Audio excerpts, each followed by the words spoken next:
The fluorescent lights hummed above Lecture Hall C at UC San Diego, casting their sterile glow over 200 students hunched over blue examination booklets.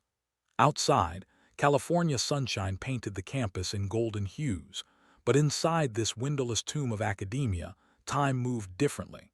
Pencils scratched against paper in that familiar symphony of academic desperation. Coffee cups sat abandoned, their contents long cold. Students rubbed their temples, squinted at equations, and silently cursed their life choices. Row 12, seat 7, that's where she sat.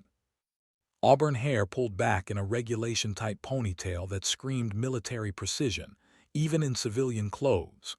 Her mechanical pencil moved with surgical accuracy across the calculus problems, each stroke deliberate, confident. While classmates around her fidgeted and second-guessed themselves, she attacked each equation like a target acquisition.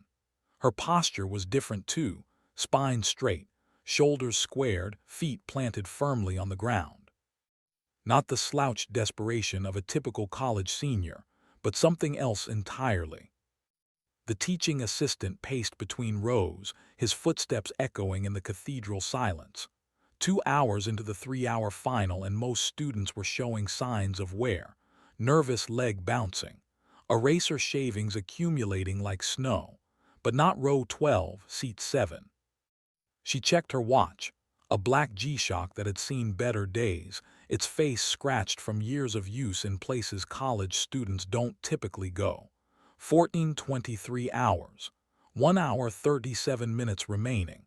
She was 3 problems ahead of schedule. That's when the windows exploded inward. Glass erupted into the hall like crystalline shrapnel, transforming the academic sanctuary into something else entirely. Students screamed, diving under desks as dark figures repelled through the shattered openings with mechanical precision.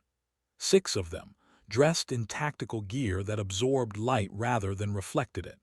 Their movements were fluid, practiced, lethal in their coordination. Everyone down, hands visible. The command echoed through the chaos, amplified by the stark acoustics of fear.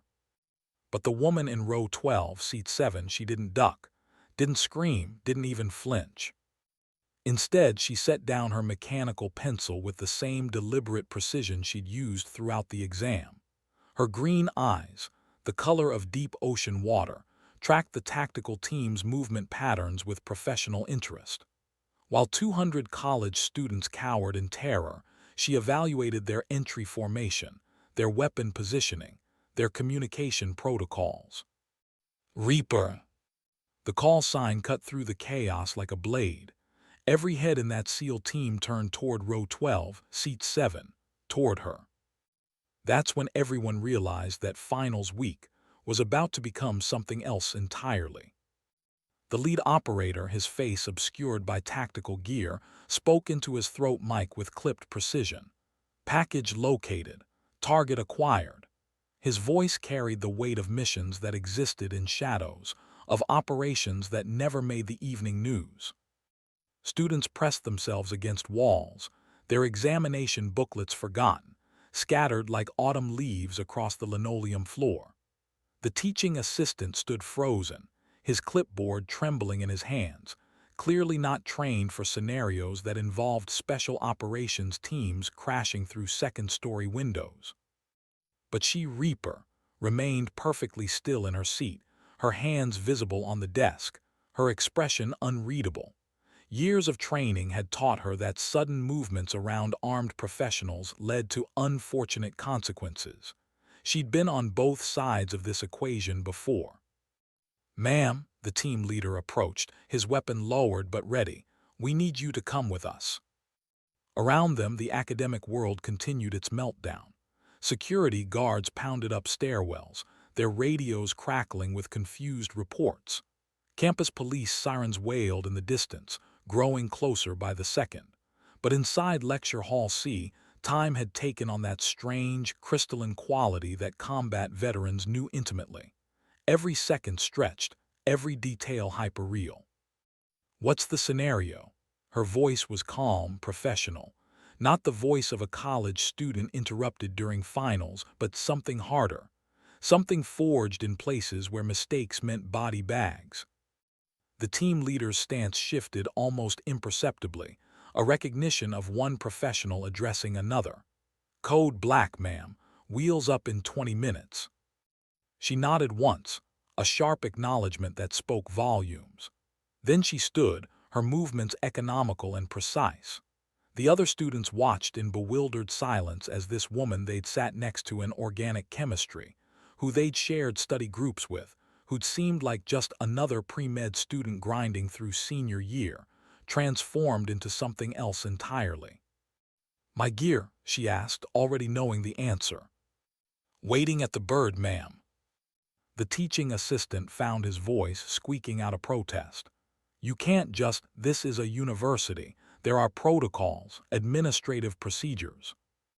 The team leader's helmet turned toward him with mechanical precision. "Sir, I suggest you file a complaint with the dean of students." "Ma'am," he gestured toward the shattered window, "after you." She walked toward the opening without hesitation, her sneakers crunching on safety glass. Behind her, 200 students stared in stunned silence, their ordered world of midterms and meal plans suddenly revealed as gossamer thin, a comfortable illusion that could be shattered as easily as reinforced windows. At the window's edge, she paused, looking back at her abandoned exam booklet. 18 problems completed, 2 remaining. She'd been on track for another perfect score, another step toward the medical degree that represented her post-service life plan. The team leader followed her gaze. "Ma'am." "Nothing," she said, and stepped into empty space. The repelling gear caught her with practiced efficiency, and suddenly she was descending the face of the engineering building, her academic life shrinking above her like a discarded photograph. Below, a black helicopter waited on the campus quad, its rotors spinning with urgent purpose, drowning out the confused shouts of gathering students and faculty. As her boots touched grass, muscle memory kicked in with frightening clarity. The way she moved toward the aircraft, the automatic crouch beneath rotor wash, the fluid motion as she grasped the door frame and pulled herself inside, none of it belonged to a college senior. This was someone else entirely. The helicopter lifted off before she'd even strapped in, climbing rapidly above the red-tiled roofs and palm trees of UCSD. Through the open door, she could see the campus spreading below like a miniature model, students emerging from buildings to point at the departing aircraft. In 30 seconds, she'd gone from calculus final to whatever code black meant, from studying derivative functions to sitting in the belly of a military helicopter flying toward an unknown mission. The team leader handed her a tablet, its screen glowing with classified briefing materials. "Situation update, ma'am. We've got approximately 15 minutes to bring you up to speed." She took the device, her fingers automatically finding the controls with muscle memory that 6 years of civilian life hadn't erased. The first image made her breath catch, satellite photography of a compound she recognized, in a country that officially didn't exist on her service record. "Jesus," she whispered, then looked up at the team leader. "How bad?" His expression, visible now with his helmet off, was grim. Late 30s, seasoned, the kind of operator who'd seen enough missions to know when the easy ones ended and the impossible ones began. "Bad enough that they pulled you out of finals, ma'am." Through the helicopter's windows, San Diego's skyline fell away beneath them, replaced by open ocean. The academic life she'd built, carefully, deliberately, like constructing a shelter from debris, was already fading into memory. Part 1 of her post-military plan, the part where she became just another veteran student working toward a civilian career, had just ended as abruptly as it had begun. She scrolled through the briefing materials, her training reasserting itself with uncomfortable ease. Threat assessments, tactical options, risk evaluations, the familiar language of missions that existed in the spaces between official policy and necessary action. "How long since extraction?" she asked, still reading. 72 hours, no communication since." She nodded, processing. 72 hours was the threshold, long enough for compromise, long enough for the situation to deteriorate beyond standard recovery protocols, long enough for whoever was trapped out there to be presumed KIA unless proven otherwise. Who else is going in? The team leader's expression shifted, and she caught something in his eyes that made her stomach tighten. "Ma'am, you are the insertion team." The words hung in the helicopter's cabin like smoke. Around her, the SEAL team maintained their professional silence, but she could feel their assessment. They were wondering the same thing she was. What kind of mission required pulling a retired pilot out of college finals and sending her in alone? She looked out the window, watching the Pacific stretch endlessly toward the horizon. Somewhere out there, beyond the curve of the Earth, people were depending on her to remember skills she'd spent 6 years trying to forget. To become, once again, the person she'd been before textbooks and study groups and the comfortable anonymity of civilian life. The person whose call sign was Reaper. The helicopter banked northeast, heading toward Naval Air Station North Island, and she felt the familiar weight of responsibility settling across her shoulders like an old, uncomfortable jacket. Outside, the sun was beginning its descent toward the western horizon, painting the sky in shades that reminded her of other sunsets, in other places, where the beauty of the light was often the last thing people saw. She closed the briefing tablet and leaned back against the cabin wall, closing her eyes for a moment.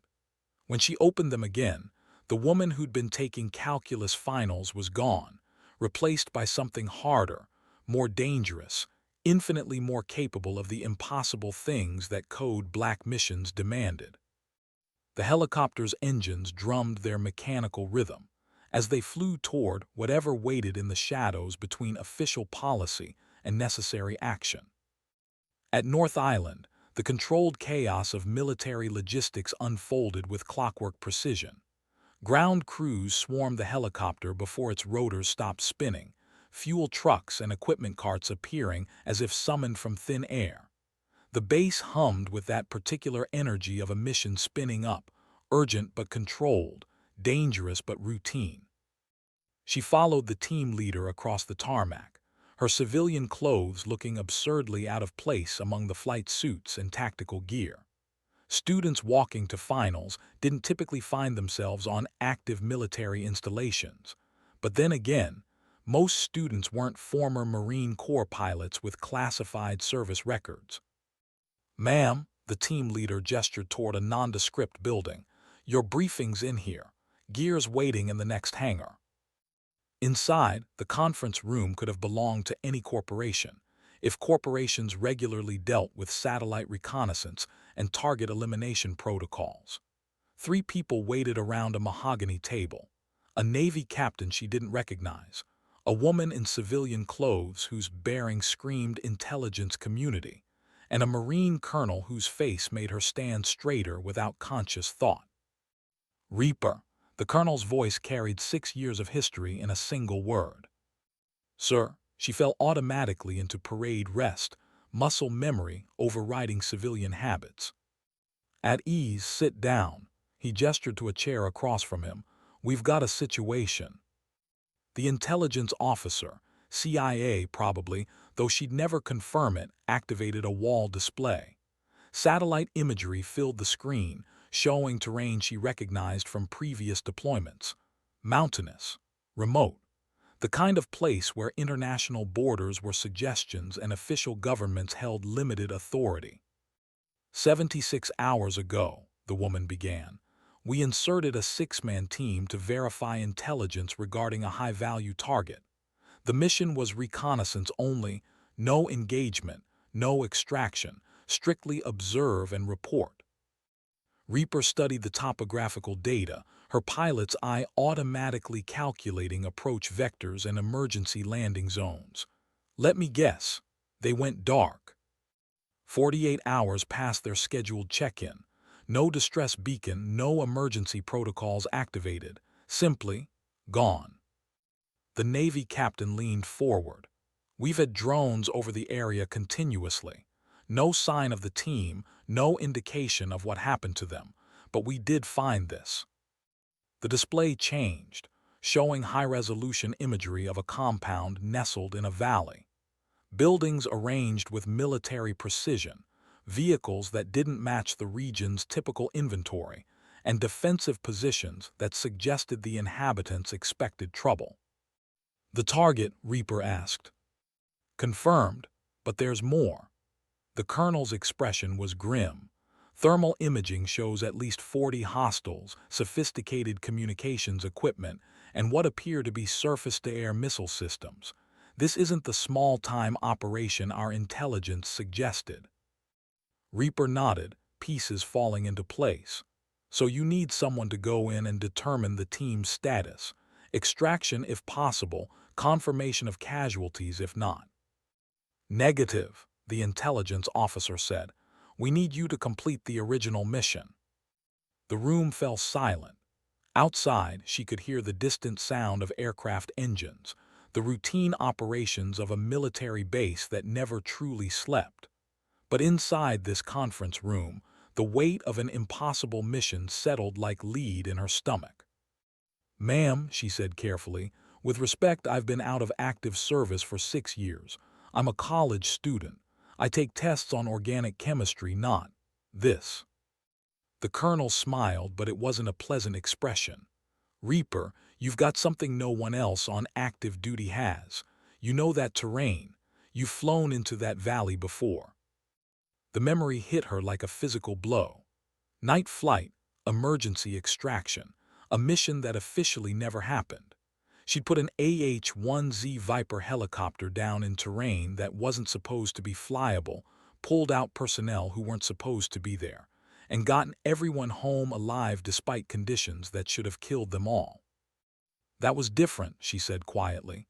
"I had gunships for support, air superiority, a full Marine expeditionary unit backing the play." "This time," the intelligence officer said, "you have something better, you have surprise." The display changed again, showing aircraft specifications. Not the massive twin-rotor transport helicopters or sleek attack aircraft she'd expected, but something smaller, more specialized. An MH-6 Little Bird, painted in colors that would disappear against the pre-dawn sky. "Single insertion," the Navy captain explained. "Low-level penetration, complete radio silence until mission completion. Get in, determine the team's status, gather intelligence on the target compound, and get out." "And if the team's compromised?" The silence that followed answered her question more clearly than words ever could. She looked at the 3 faces across the table, each representing different aspects of the machine that had just reached into her civilian life and pulled her back into a world she tried to leave behind. They needed her not just because she was qualified, but because she was deniable. A former Marine who'd been officially retired, currently enrolled as a full-time student with no active military connections. If something went wrong, she'd never been there. "Ma'am," she said to the intelligence officer, "what's the timeline?" "Wheels up in 4 hours. Insertion at 3:30 local time." 4 hours to remember everything she'd spent 6 years trying to forget. 4 hours to transform from a college senior, worried about organic chemistry grades, to a single-operator insertion specialist willing to fly into enemy territory alone. "My gear." The colonel stood, "Follow me." The hangar smelled like aviation fuel and possibility. Under harsh fluorescent lights, ground crews swarmed over the Little Bird like surgical technicians preparing for a complex operation. The helicopter sat small and lethal on the concrete floor, its stub wings loaded with equipment pods instead of weapon systems. This wasn't a gunship. It was a ghost, designed to slip through radar coverage and deliver its cargo without anyone knowing it had ever been there. "She's been modified for extended range," the crew chief explained, his hands moving over the aircraft with practiced familiarity. "Extra fuel cells, enhanced avionics, and passive radar systems. Not much protection, but she'll get you there and back without lighting up every SAM system between here and the target. Reaper walked around the helicopter, her pilot's eye cataloging modifications and capabilities. The controls would be familiar. She'd trained on little birds during her initial flight school. But the mission profile was unlike anything in the official playbooks. Single pilot, long-range, low-level penetration into denied territory with no backup and no support. Flight suits in the ready room, the crew chief continued, along with your personal gear. The ready room brought back memories she'd tried to bury. Lockers lined the walls, each containing the specialized equipment of warriors preparing for missions that existed in the spaces between peace and war. Her locker was already prepared, her name stenciled on green tape that looked freshly applied. Inside, she found flight gear that fit like it had been tailored specifically for her, because it had been. Nomex flight suit in colors that would blend with pre-dawn darkness. Ceramic body armor that would stop rifle rounds but still allow full range of motion.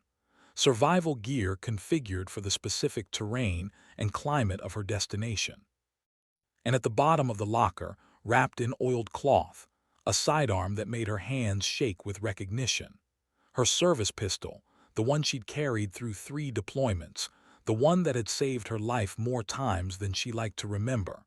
Officially, she'd turned it in when she'd separated from the Marines. Unofficially, some weapons were too personal to disappear into an armory's inventory. She field-stripped and reassembled the pistol automatically, muscle memory, guiding her hands through movements practiced 10,000 times. The weight of it in her hands was like greeting an old friend, familiar, comforting, and slightly dangerous. Outside the ready room, the hangar's activity continued with mechanical precision. In 3 hours, she'd be airborne, flying toward a mission that would either bring 6 Marines home or confirm their deaths. Either way, the woman who'd been taking finals that morning wouldn't be the same person who returned. If she returned at all. The pre-flight briefing covered weather, communications protocols, and emergency procedures with the clinical precision of professionals discussing theoretical scenarios. But everyone in that room knew there was nothing theoretical about flying alone into territory controlled by hostiles who'd already demonstrated their capability by making 6 special operations personnel simply disappear. Last satellite pass shows continued activity at the compound, the intelligence officer reported. Thermal signatures suggest normal operational tempo, which either means they're unaware of the inserted team or they've already dealt with the situation. Reaper studied the reconnaissance photographs one final time, memorizing details that might mean the difference between mission success and becoming another missing person report. Guard positions, communication arrays, vehicle dispositions, all the small elements that combine to form the tactical picture that would keep her alive long enough to complete the mission. "Ma'am," the Navy captain asked, "any questions?" She looked around the room at faces that had become professionally familiar in the span of a few hours. People who'd pulled her out of one life and thrust her into another with the casual efficiency of those accustomed to making impossible things routine. "Just one," she said. "When this is over, do I get to go back and finish my final?" The colonel almost smiled. "Reaper, when this is over, you can do whatever you want." But they all knew that wasn't true. Some missions changed you in ways that made going back impossible. Some doors, once opened, could never be completely closed again. The walk to the helicopter felt like a funeral march, each step carrying her further from the safety of civilian life and deeper into the shadows where warriors operated without recognition or official acknowledgement. Ground crews stepped aside as she approached, their expressions carrying the peculiar respect reserved for those about to undertake missions that existed beyond the boundaries of reasonable risk. The little bird waited like a mechanical predator, its rotors already beginning their lazy rotation as she approached. The crew chief handed her a helmet equipped with night vision systems and advanced communications gear, technology that would give her every possible advantage in the darkness she was about to enter. "Ma'am," he said quietly, "bring her home safe." She wasn't sure if he meant the helicopter or herself, but she nodded anyway. Some promises were made to be kept, regardless of the odds against keeping them. The cockpit embraced her like a second skin, every control and display positioned exactly where muscle memory expected to find it. 6 years of civilian life fell away as her hands moved automatically through pre-flight sequences, checking systems, and preparing for a mission that would test every skill she'd ever learned as a Marine Corps pilot. Engine temperatures green, fuel flow nominal, weapons systems disabled. This was insertion and reconnaissance, not search and destroy. If things went wrong, her only options would be evasion and escape. "Tower, this is Ghost One, requesting clearance for departure." "Ghost One, you are cleared for departure. Good hunting." The little bird lifted off into the California night, climbing rapidly away from the safety of North Island and toward the darkness that waited beyond the horizon.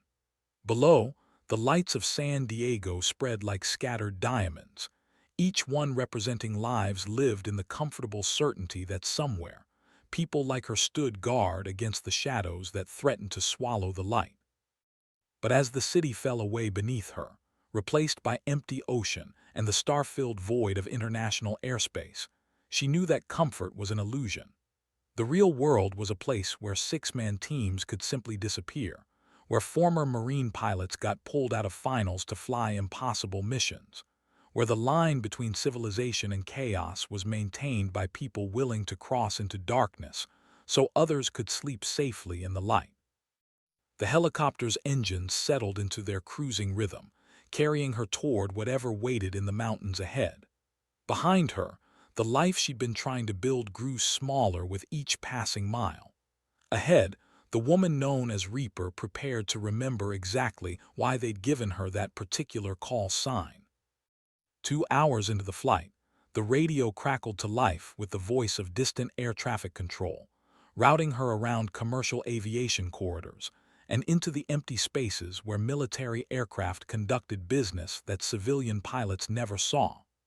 Each course correction carried her deeper into the operational environment, further from the safety net of friendly forces and closer to the point where she'd be completely alone. The little bird performed flawlessly, its modified engines drinking fuel at a rate that would get her to the target with enough reserves for the return flight, assuming everything went according to plan. But Reaper had enough experience to know that plans were theoretical constructs that rarely survived contact with reality. At the 3-hour mark, she began her descent toward the deck, dropping the helicopter to altitudes where radar coverage became sporadic and visual detection required someone to be looking in exactly the right direction at precisely the right moment. The landscape below transformed from civilized to wild, cities giving way to wilderness, and finally to the kind of remote terrain where governments held only theoretical authority and actual control belonged to whoever had the most weapons and the will to use them. "Ghost One, approaching Point Alpha," she transmitted to no one in particular, following protocol that maintained the illusion of support even when support was thousands of miles away. The GPS display showed her position as a green dot moving across terrain that looked deceptively peaceful in the monochrome glow of night vision. But satellites didn't show the human element. The hostiles who demonstrated their capability by making 6 Marines disappear without a trace, who'd built a fortress in terrain that should have been impassable, who'd somehow acquired surface-to-air missiles in a region where such weapons weren't supposed to exist. She checked her watch. 3:15 local time. 15 minutes to insertion, and then she'd find out if 6 years of civilian life had blunted the skills that had once made her one of the Marine Corps' most effective pilot operators. She'd find out if Reaper was still alive underneath the comfortable identity of a college student, or if that part of her had died somewhere between organic chemistry and calculus finals. The mountains rose ahead like sleeping giants, their peaks lost in darkness that even night vision couldn't completely penetrate. Somewhere in those peaks, 6 Marines waited for rescue or confirmation of their deaths. Somewhere in the darkness, a mission that should have been routine had become something else entirely. The little bird flew on through the night, carrying her toward answers she wasn't sure she wanted to find. The terrain ahead looked like God's rough draft for the end of the world. Jagged peaks thrust upward from valleys so deep they disappeared into shadow even under the enhanced clarity of night vision. No roads marked these mountains, no signs of civilization beyond the occasional goat path carved into sheer rock faces. It was the kind of landscape where armies came to die, where the bones of empires lay scattered among stones that had witnessed the rise and fall of civilizations. Perfect terrain for someone trying to hide. Ghost 1, approaching Point Bravo. Her voice was steady, professional, giving no indication that she was now flying beyond the range of any possible rescue. If something went wrong here, the little bird would become another mysterious disappearance, another classified file locked away in archives that officially didn't exist. The GPS showed the target valley 30 kilometers ahead, hidden behind a ridge that rose like a saw blade against the star-filled sky. Intelligence photographs couldn't capture the full intimidation factor of this terrain, the way the mountains seemed to lean inward, creating a natural funnel that would channel any approaching aircraft into predictable flight paths, perfect for surface-to-air missile systems. She began her approach vector, dropping the helicopter to treetop level and reducing speed to minimize acoustic signature. The little bird whispered through the darkness, its rotors barely disturbing the air as she threaded between peaks that could tear apart an aircraft with one miscalculation. At 20 kilometers, she switched to pure night vision, shutting down every electronic system that might betray her presence to sophisticated detection equipment. The helicopter became a ghost in truth as well as name, visible only to eyes that knew exactly where to look. The ridge line ahead marked the boundary between the known and the unknown. Intelligence reports could describe what lay beyond, satellite photography could show static positions, but nothing could prepare her for the reality of flying into terrain controlled by people who'd proven their willingness to kill American personnel. Ghost 1 beginning final approach. The words were whispered into a radio that might or might not be monitored by distant controllers who might or might not still be listening. Protocol demanded the transmission, but reality suggested she was now truly alone, carried forward by momentum and necessity toward a mission that would either vindicate years of training or confirm that some situations were beyond the capability of a single operator, no matter how skilled. She crested the ridge, and the target valley opened below her like a window into hell. The compound spread across the valley floor with mathematical precision, its buildings and defensive positions laid out according to military engineering principles that spoke of professional training and serious intent. Floodlights created pools of harsh illumination, but between them lay shadows deep enough to hide an army. Guard towers rose at strategic intervals, their positions chosen to provide overlapping fields of fire that would turn the valley into a killing ground for anyone attempting unauthorized entry. But it was the surface-to-air missile sites that made her blood run cold. 4 launchers positioned at the valley's corners, their radar arrays sweeping the sky with mechanical patience. Intelligence had underestimated this operation by several orders of magnitude. This wasn't a smuggling ring or terrorist training camp. This was a military installation disguised as something smaller and less threatening. She throttled back to minimum power, letting the little bird settle into a hover behind the cover of a rocky outcrop. Below and ahead, the compound hummed with late-night activity. Guards patrolled perimeters with disciplined timing, vehicles moved between buildings with obvious purpose, and communication antennas bristled with the kind of sophisticated equipment that suggested coordination with external command structures. Somewhere in that fortress, 6 Marines were either prisoners or corpses. Her mission was to determine which, gather intelligence on the compound's capabilities, and return with information that would guide whatever response came next. Simple objectives that were complicated by the reality of terrain that offered no concealment and defenses that had been designed by someone who understood how special operations forces operated. She settled the helicopter into a depression behind the ridge line, shutting down engines and electrical systems until the little bird became just another shadow among shadows. The sudden silence was profound after hours of engine noise, broken only by the distant sound of activity from the compound below and the whisper of wind through mountain peaks. The walk to her observation position took 20 minutes of careful movement through terrain that seemed designed to break ankles and make noise. But her training held muscle memory, guiding her across loose rock and around obstacles that could betray her presence to sentries who were undoubtedly equipped with sophisticated detection equipment. The observation post she'd selected from satellite imagery offered perfect line of sight to the compound, while maintaining concealment behind natural rock formations. Through high-powered binoculars, the installation resolved into sharp detail that made intelligence estimates seem optimistic by comparison. 40 hostiles had been the upper estimate. She counted more than 60 in the first 10 minutes of surveillance, and that was only the guards visible during shift change. The actual garrison could be twice that number, all of them equipped with weapons and equipment that suggested professional military training rather than the amateur enthusiasm of typical insurgent forces.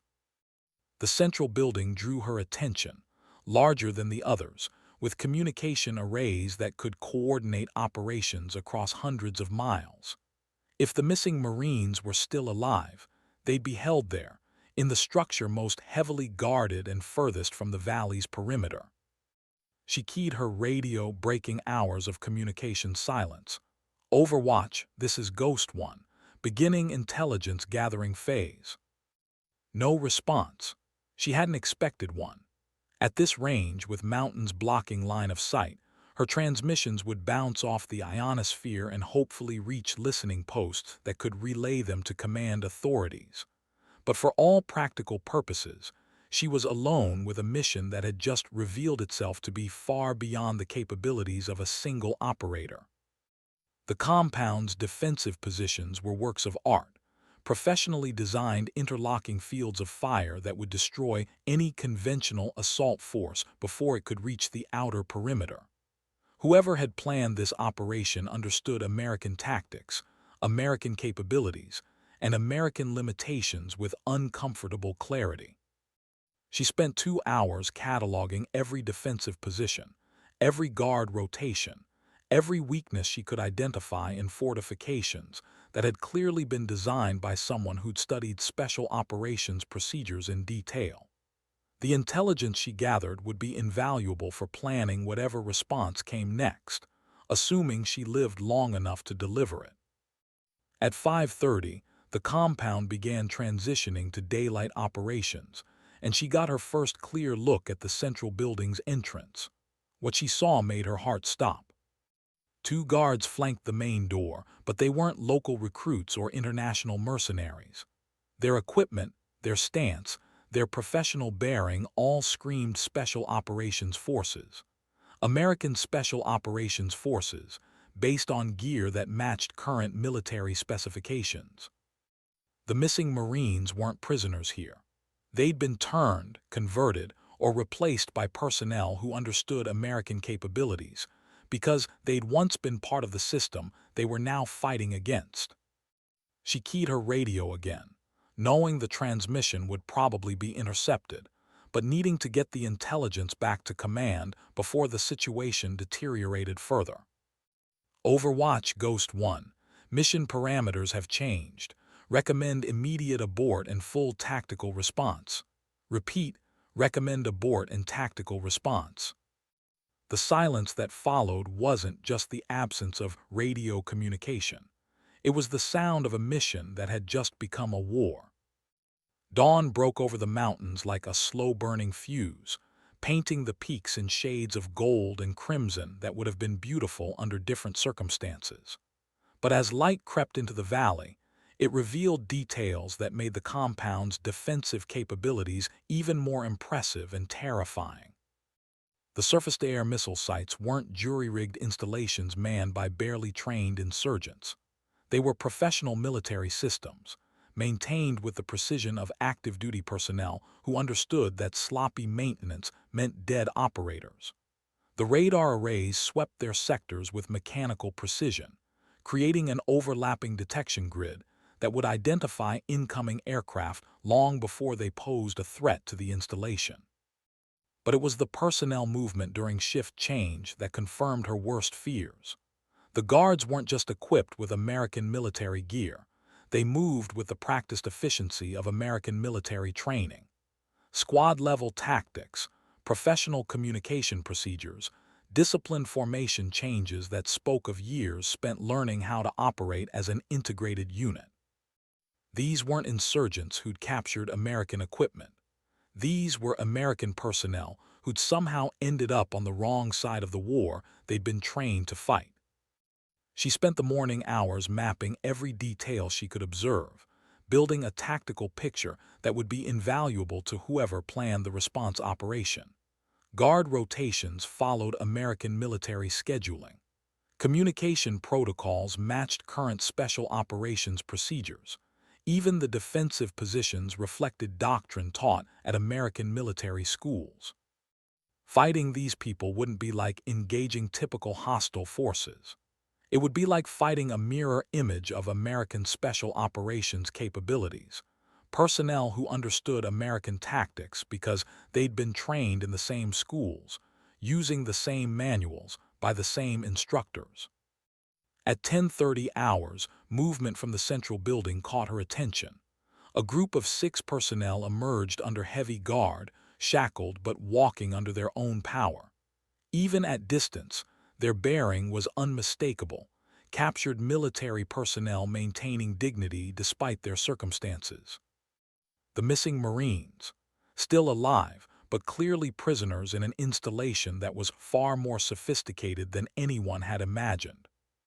She watched as they were marched across the compound's central courtyard to a secondary building that was clearly designed for detention.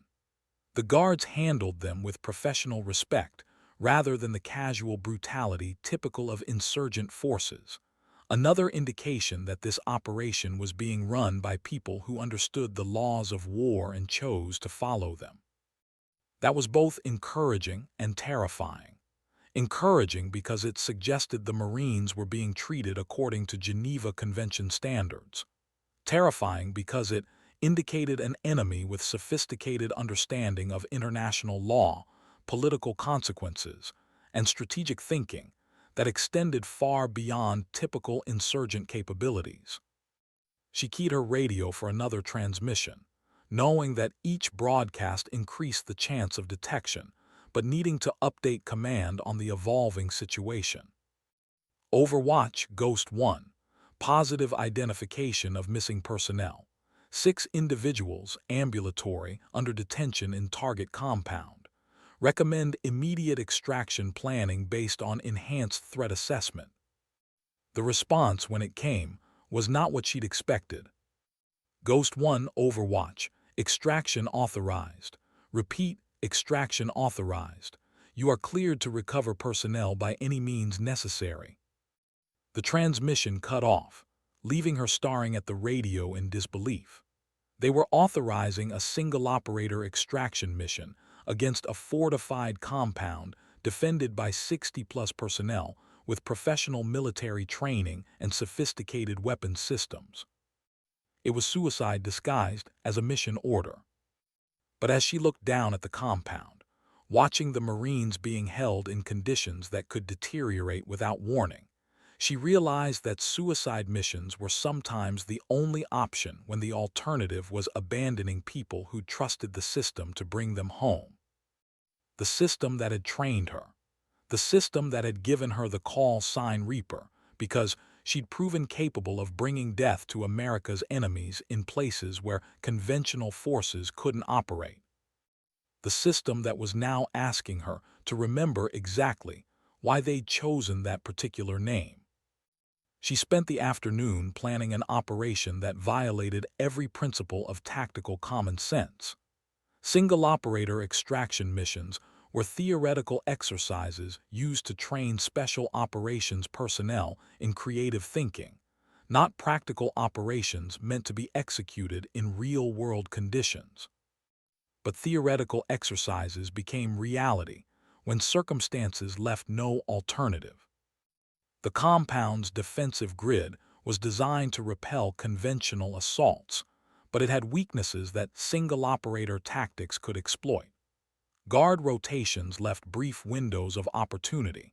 Communication dead zones existed between overlapping sensor coverage, and the fortification's very sophistication created dependencies that could be turned into vulnerabilities. The detention facility sat at the compound's heart, surrounded by multiple security layers, but connected to the outer perimeter by maintenance tunnels that intelligence photographs had identified but dismissed as irrelevant. Those tunnels would be her insertion route, assuming she could reach them without triggering the defensive systems that would turn her into another casualty statistic.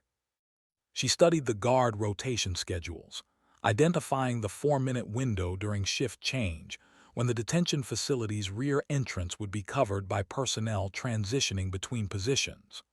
4 minutes to cross 50 meters of open ground, breach a secured facility, locate and extract 6 Marines, and reach the tunnels that would carry them back toward the perimeter. Impossible odds made routine by professionals who'd learned to thrive in situations where failure meant death. The radio crackled again, startling her from tactical planning. Ghost 1, Overwatch. Updated intelligence indicates compound may be compromised by friendly forces. Exercise extreme caution in target identification. Compromised by friendly forces. The euphemistic language couldn't disguise what that meant.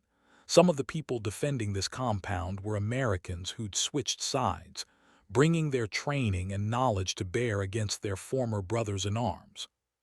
She acknowledged the transmission and returned to mission planning, but the intelligence update added another layer of complexity to an already impossible situation.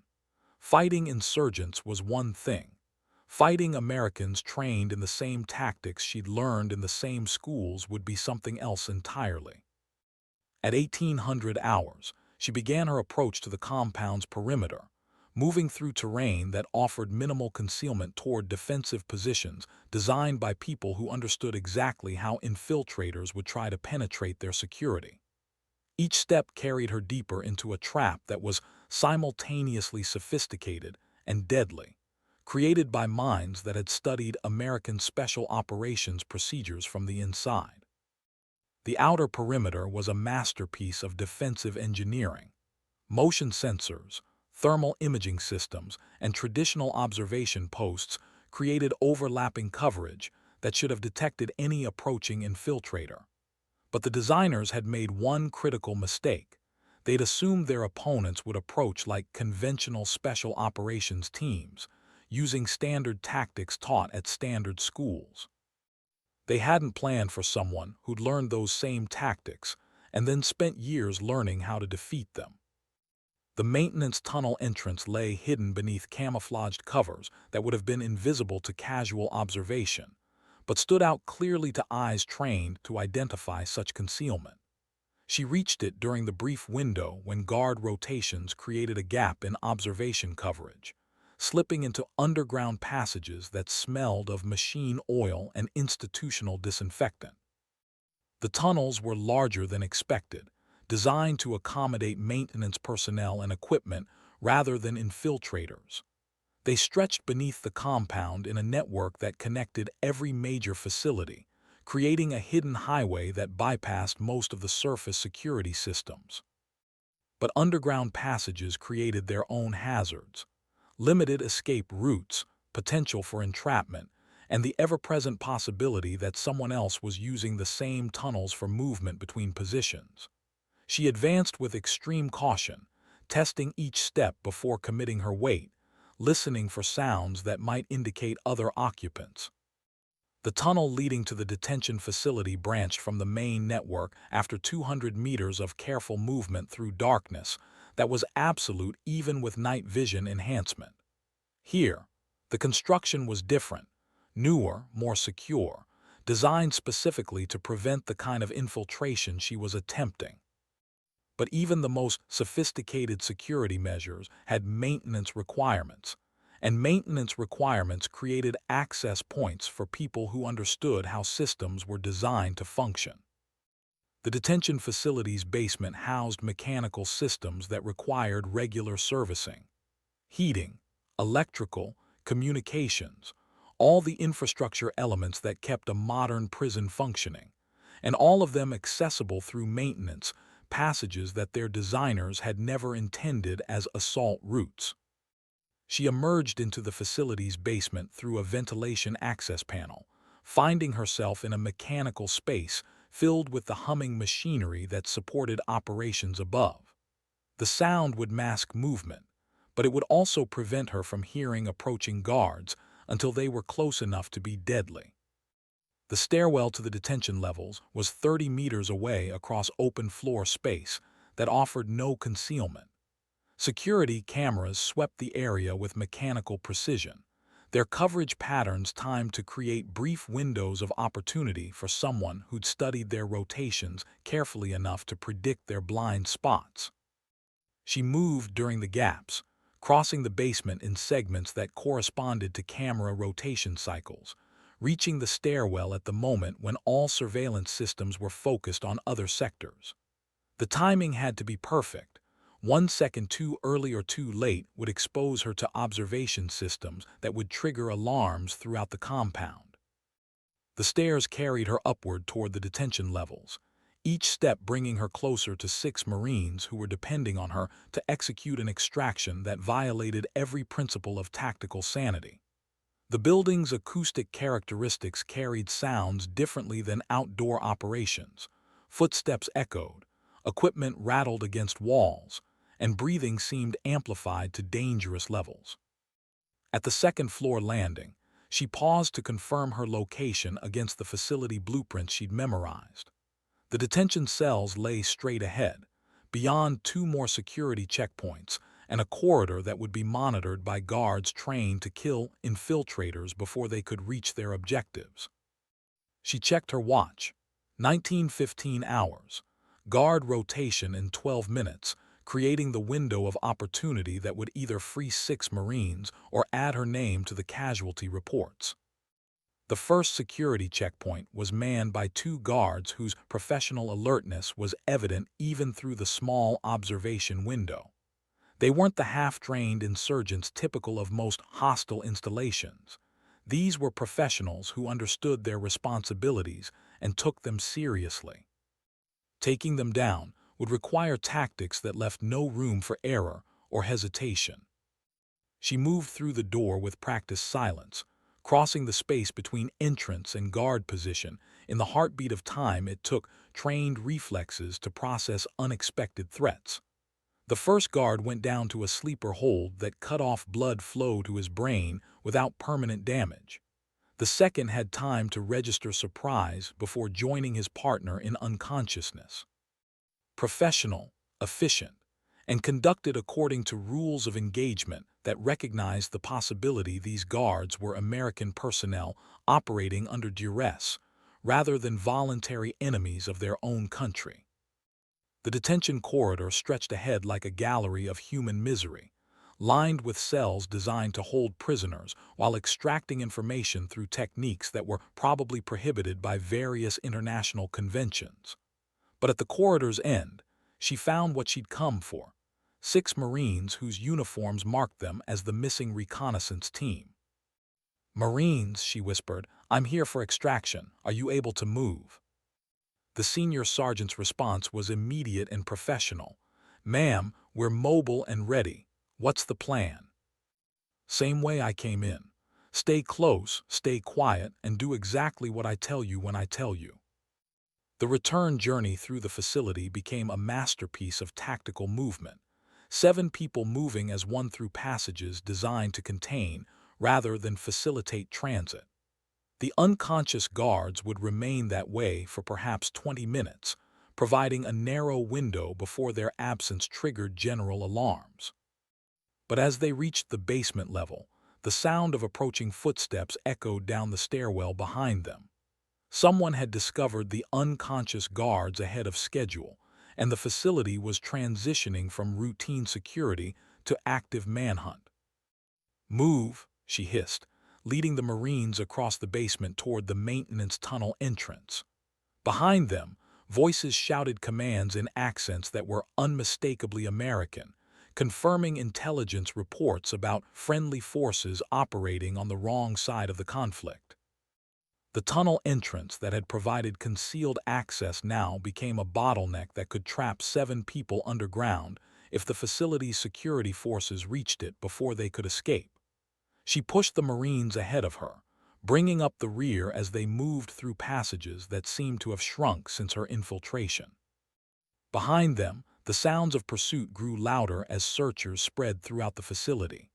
Flashlight beams probed into corners and crevices, systematically eliminating hiding places with the thoroughness of professionals who understood how infiltrators operated. At the tunnel network's main junction, she made a decision that violated standard extraction protocol.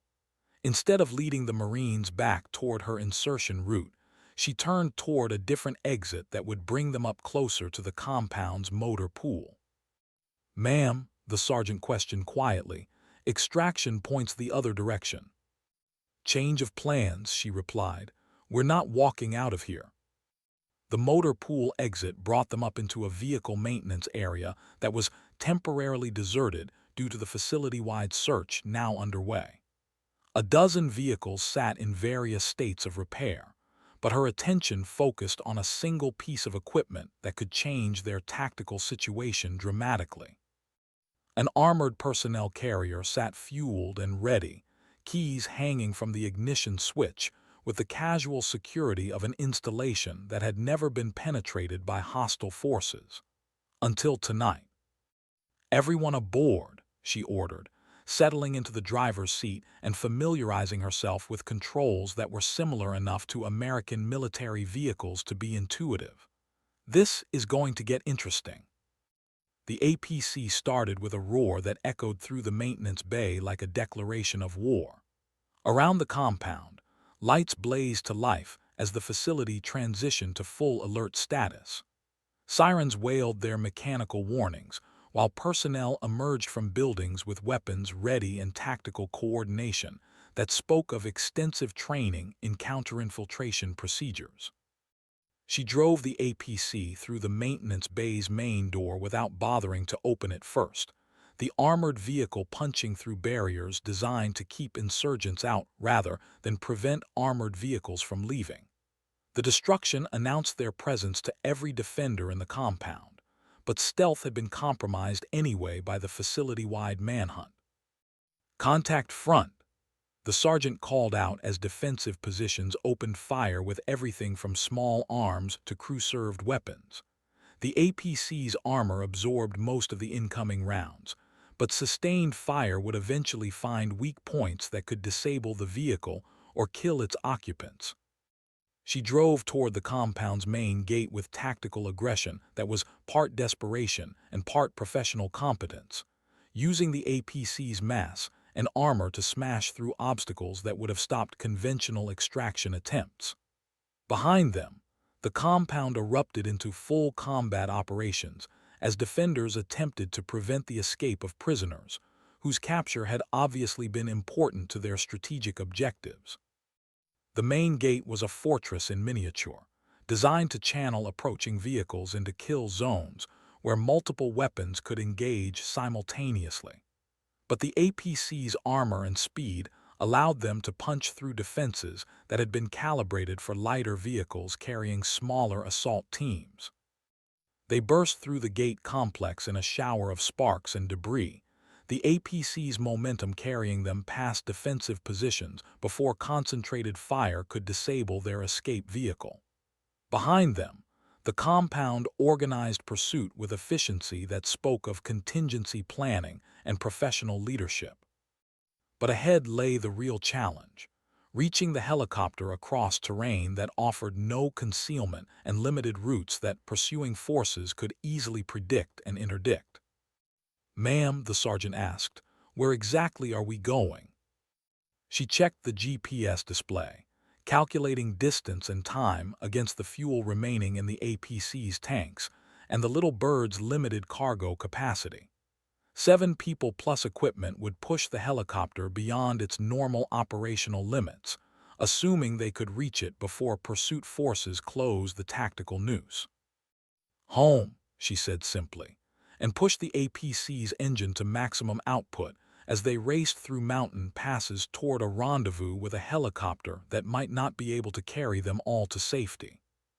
But safety was a relative concept for people who'd chosen careers that regularly placed them in situations where survival depended on skills, equipment, and luck in roughly equal proportions. The 6 Marines had survived capture and imprisonment through professional competence and unit cohesion. She'd infiltrated and extracted them using tactics that had been theoretical until necessity made them practical. Getting home would require more of the same, professional skill applied to impossible circumstances until impossible became merely improbable. The pursuit materialized behind them as headlights cutting through mountain darkness, vehicles emerging from the compound in numbers that suggested this extraction had triggered a massive response operation. Whatever the Marines had discovered during their reconnaissance mission, it was important enough to justify significant resources for preventing their escape. She drove the APC through terrain that was marginally suitable for armored vehicles, following routes that existed more in her memory than on any official maps. The mountains closed in around them like the walls of a trap, channeling their escape into predictable paths that pursuing forces could easily block with properly positioned units. But predictability was a double-edged sword. If she could be channeled into specific routes, then so could her pursuers, and routes that limited her options also limited theirs. At the ridge line where she'd left the little bird, she brought the APC to a sliding halt and led the Marines up the rocky slope toward the helicopter's concealed position. Behind them, pursuit vehicles spread out across the valley floor, their lights creating a constellation of threat that was closing rapidly on their position. The little bird sat exactly where she'd left it, a mechanical lifeline waiting in the darkness between the peaks. But as the Marines approached, the helicopter's limitations became obvious. 6 passengers plus crew in an aircraft designed for 4 people maximum. "Ma'am," the sergeant said quietly, "that bird's not big enough for all of us." She looked at the faces of 6 Marines who'd survived capture, imprisonment, and extraction, who were now staring at a helicopter that couldn't carry them all to safety. Professional warriors who understood that sometimes missions required sacrifices that were calculated rather than chosen. "It'll have to be," she said, and began calculating weight distributions and fuel consumption rates that would either get them all home or kill them all in the attempt. The mathematics of helicopter performance were unforgiving. Maximum gross weight, center of gravity calculations, fuel consumption at various power settings, all the technical factors that determined whether an aircraft could achieve and maintain flight with a given payload. The little bird was already at its operational limits. Adding 6 passengers would push it into flight regimes that existed more in theory than practice. But theory became practice when circumstances left no alternative. "Everyone aboard," she ordered, helping the Marines cram into a cabin space designed for half their number. "This is going to be close." The engine startup sequence seemed to take forever while pursuit vehicles climbed toward their position with mechanical determination. Below in the valley, she could see additional forces moving to block potential escape routes, a coordinated response that spoke of professional military planning and sophisticated communication systems. The little bird lifted off with sluggish reluctance, its overloaded condition evident in every control input required to maintain flight.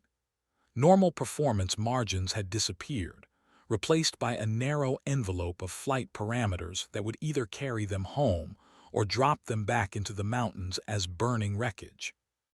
Behind them, surface-to-air missile sites activated with deadly precision, radar arrays swinging toward their position as operators prepared to engage an aircraft that was flying too heavily loaded to perform the evasive maneuvers that might save them from guided weapons. She dropped the helicopter into the valleys between peaks, using terrain masking to break radar lock, while nursing the overloaded aircraft through flight profiles that pushed every system beyond normal operational limits. The Marines remained silent in the cabin, professional enough to recognize that their pilot was performing miracles of aerodynamic engineering that would either save them all or kill them all, depending on factors beyond anyone's direct control. The first missile launch was visible as a trail of fire rising from the compound they'd escaped, its guidance system tracking toward their position with mechanical inevitability. But mountains created radar shadows, and radar shadows created opportunities for aircraft whose pilots understood how to use terrain as a tactical advantage. She flew the little bird through passes that should have been impassable for aircraft carrying normal loads, using the helicopter's agility to thread between peaks that rose like stone barriers against their escape.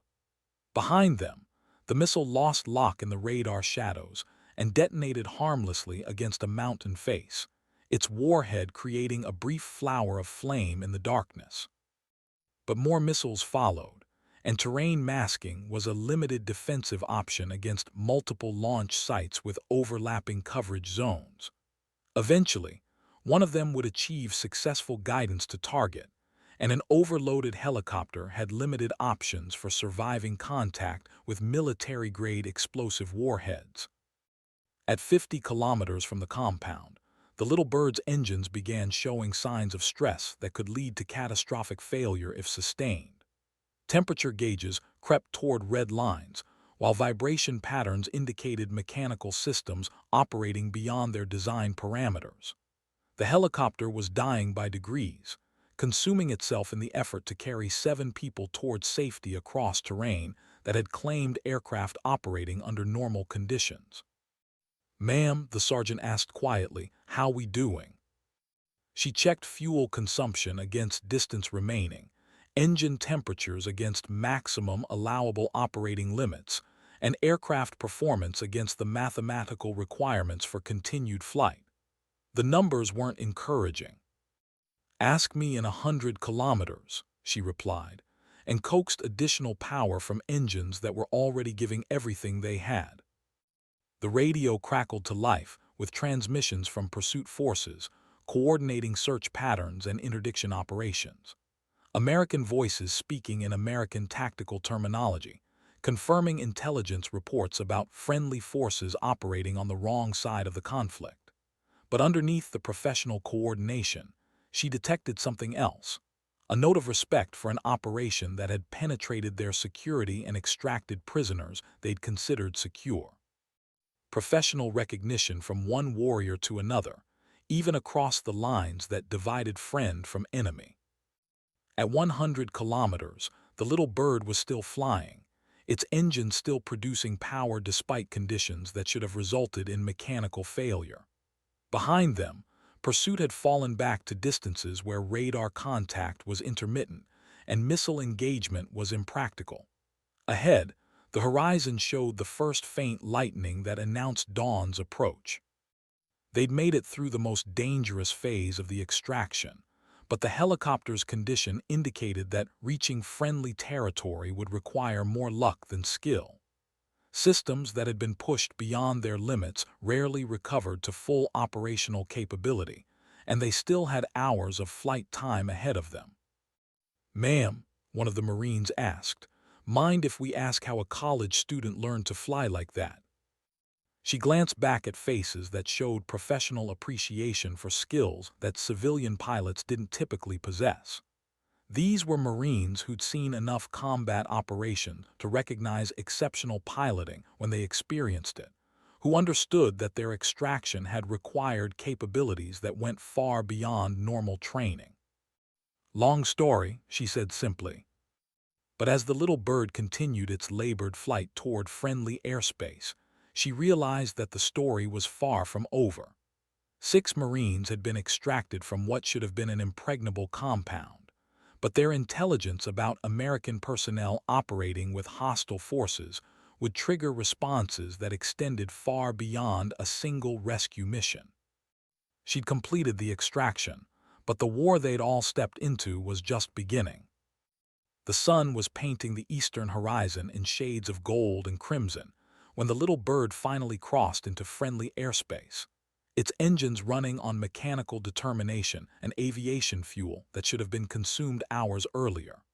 Below, the landscape transitioned from hostile territory to neutral zones to areas where American forces maintained operational control, each boundary marked by changes in radio traffic and radar surveillance patterns. "Ghost 1, this is Overwatch. We have you on scope.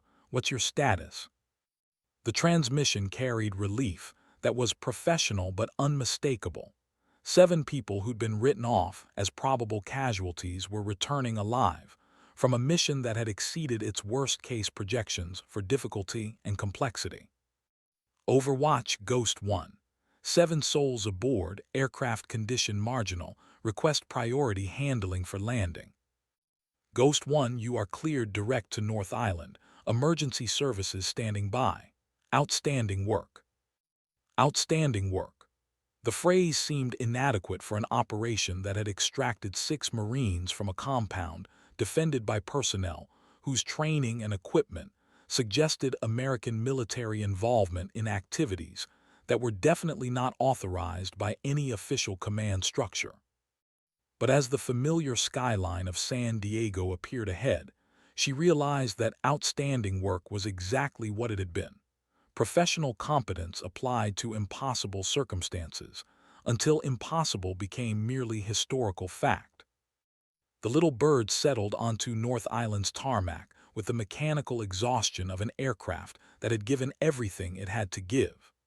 Ground crews swarmed the helicopter before its rotors stopped spinning, emergency medical personnel checking the Marines for injuries, while mechanics began assessing damage that would probably require complete engine replacement.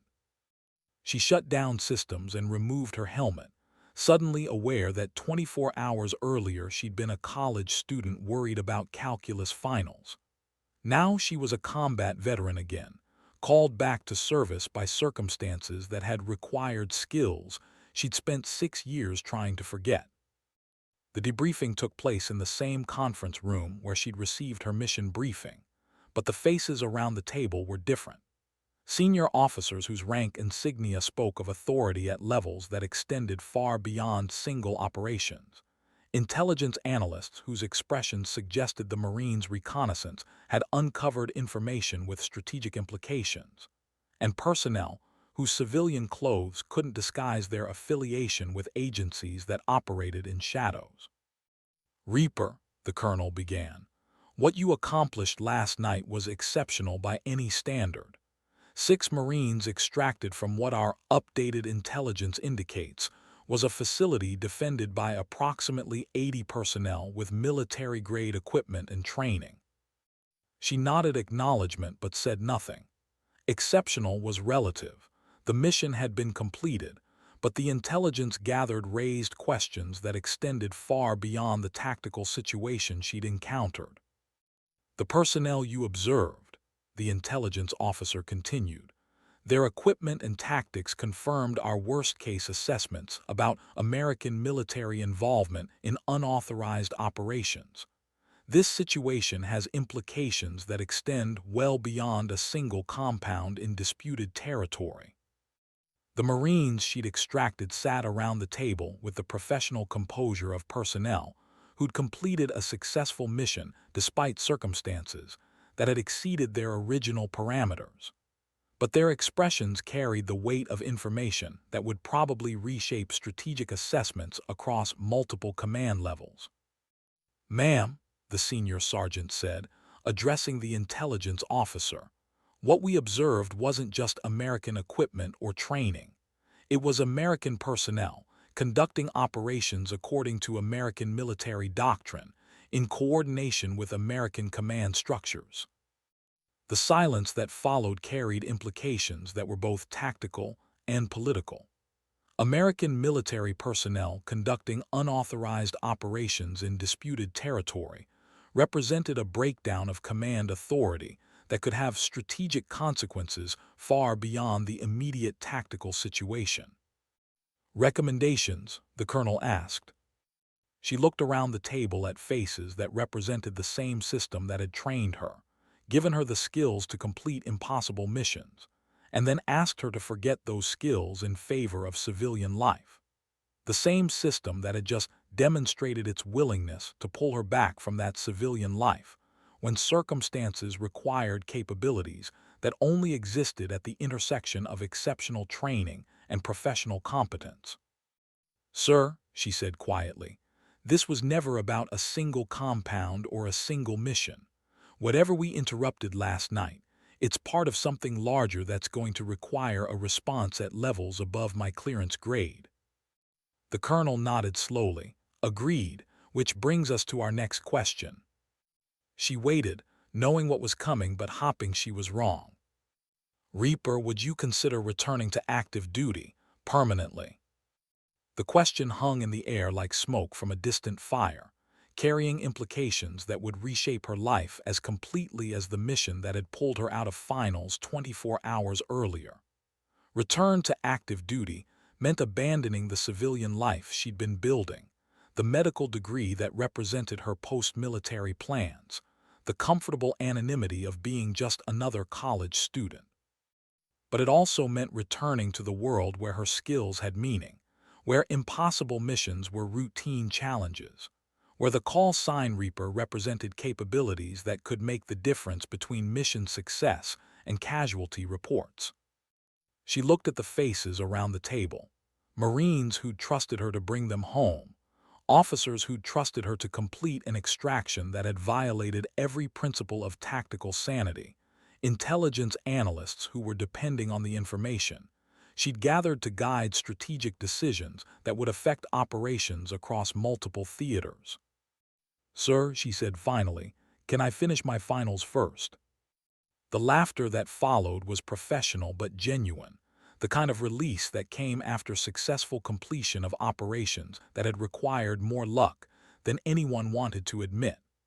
But underneath the humor was recognition of a choice that would define the rest of her life: return to the comfortable limitations of civilian life, or accept the dangerous responsibilities that came with exceptional capabilities. 6 months later, she stood on the same tarmac at North Island, but everything else had changed.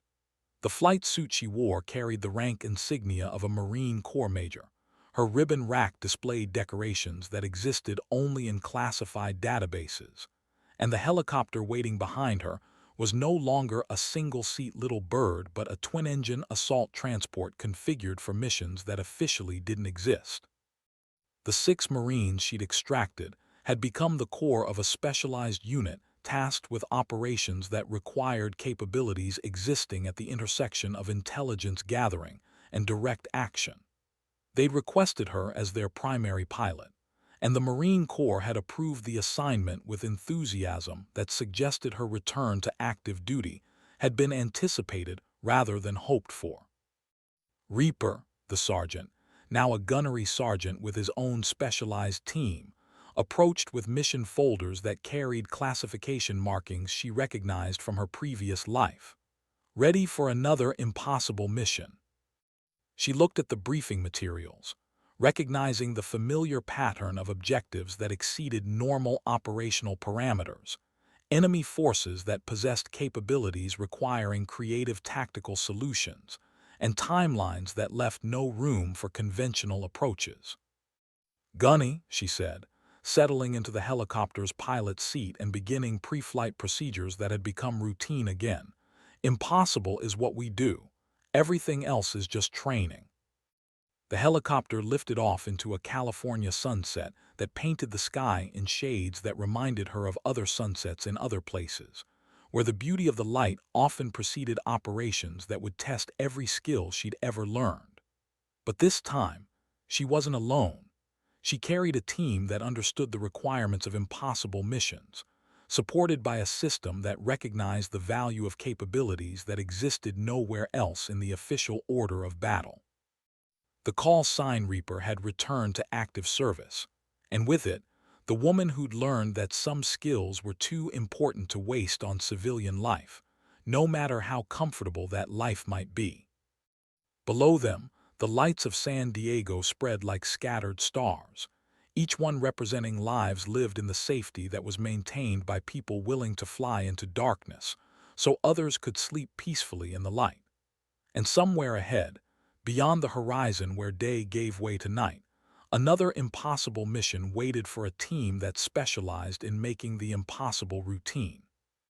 The helicopter's engines settled into their familiar rhythm as they flew toward whatever challenge would test their capabilities next. Behind them, the woman who'd been taking finals was just a memory. Ahead, Reaper prepared to remember once again exactly why they'd given her that particular call sign.